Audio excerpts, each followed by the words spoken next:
You wake up hungry. Not the vague kind of hunger you feel when you've skipped breakfast. The deep, hollow kind. The kind that pulls you out of sleep before your body is ready. You look around. There is no kitchen. There is no refrigerator humming in the corner. There is no cereal box, no bread bag, no leftovers from last night. There is just the landscape stretching out in every direction, and whatever it holds.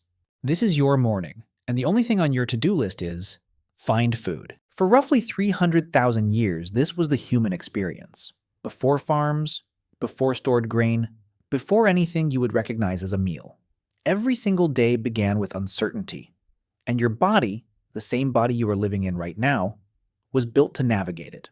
What your ancestors ate in a single day would surprise you, not because it was disgusting or primitive, because it was smarter than most people think. Let's go back, and let's go through the whole day.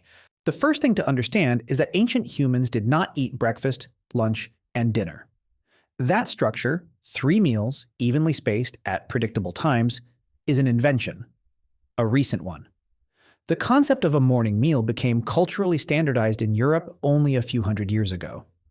Before that, people ate when food was available, which meant sometimes they ate 3 times in a day. And sometimes they didn't eat at all. Anthropologist Richard Wrangham at Harvard has spent decades studying the relationship between early humans and food. His research suggests that the shift toward cooking, which began somewhere around 1 to 2 million years ago, was the single biggest turning point in human nutrition. Not farming, not meat eating, cooking, because cooking unlocks calories that raw food doesn't. It breaks down plant fibers. It partially pre-digests proteins. It turns something the body could barely process into something it can absorb efficiently. But even cooked food required a day of work to find first. So let's walk through that day. You rise with the light. The group moves. Early morning is the best time to travel, before the heat builds, before large predators become fully active. You walk. You scan. Your eyes and nose are doing something that most modern humans have lost the habit of doing. They are reading the landscape. The first thing you find is not meat. It is almost never meat at the start of the day. It's plants. Tubers are one of the oldest foods in the human story. Researchers working at sites in South Africa, particularly Pinnacle Point, a cave complex on the southern coast, have found evidence of starchy plant consumption dating back around 120,000 years. Tubers like wild yams and corms are dense with carbohydrates. They grow underground, which means they survive fire, drought, and grazing animals. They are predictable. Your ancestors knew where to dig. You dig. You use a sharpened stick. It takes effort. The tubers come up caked in dirt, small, irregular. You brush them off. You eat one raw, right there, because you are hungry now, and fire takes time. It is starchy and slightly bitter. Your jaw works hard, but the calories hit your bloodstream within the hour. You keep some for later. Then, berries, if the season allows. Figs. Wild fruit wherever the trees are. Fruit is easy calories with almost no preparation required, which is why primates, and early humans, have always been drawn to it. Your taste buds evolved specifically to detect sweetness because sweetness in nature almost always means safe, ripe, calorie-dense food. When you taste something sweet, your brain floods with dopamine. That response is ancient. It is millions of years old. It is still happening in you right now when you eat fruit. Nuts are next, if they can be found. Walnuts, almonds in their wild, bitter form. Pine nuts, acorns. Anthropologists studying the diet of Paleolithic people across Africa and Europe have found a consistent pattern. Plant foods made up the majority of calories in most environments. Not meat, plants. Meat was important, but it was not the centerpiece of every meal. By mid-morning, the group has collected enough to take the edge off the worst hunger. A few people sit, a few keep moving.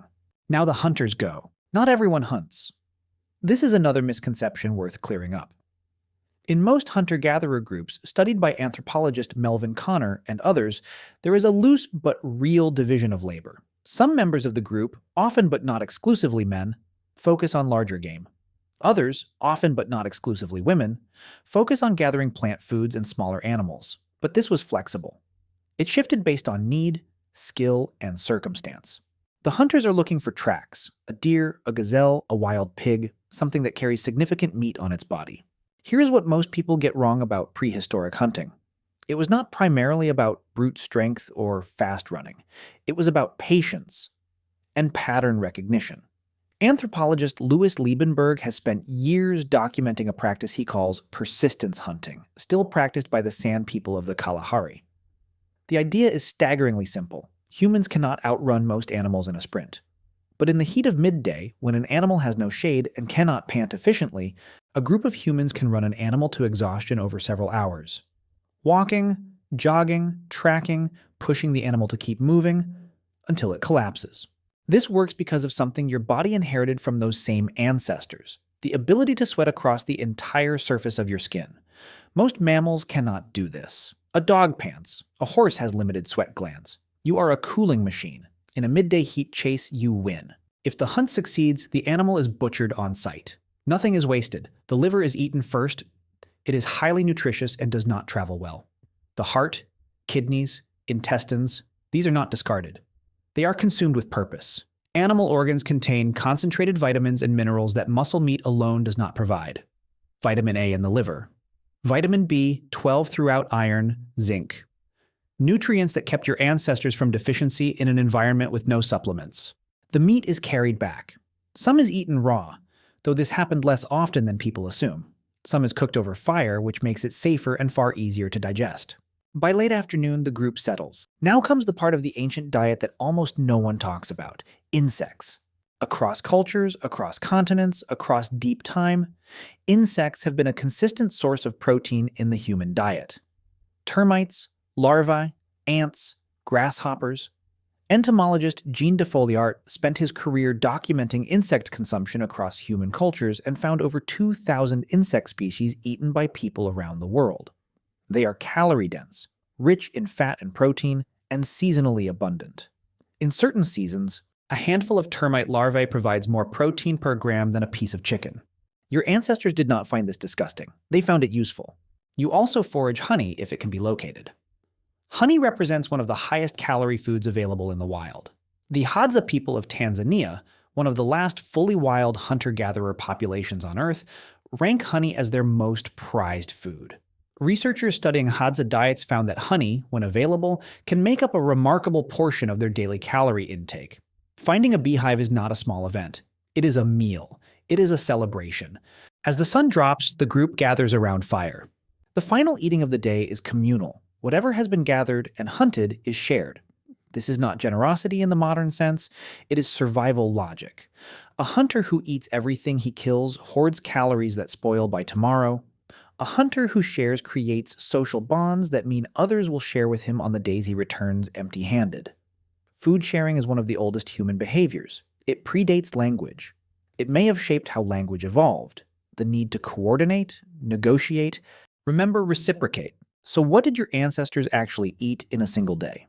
Tubers in the morning, dug from the ground with bare hands and a stick. Wild berries and fruit wherever they could be found. Nuts cracked open with stones, possibly insects, likely with no ceremony. Animal organs from a fresh kill, liver, heart, kidney, eaten warm before anything else. Muscle meat cooked over fire in the evening, honey if they were lucky.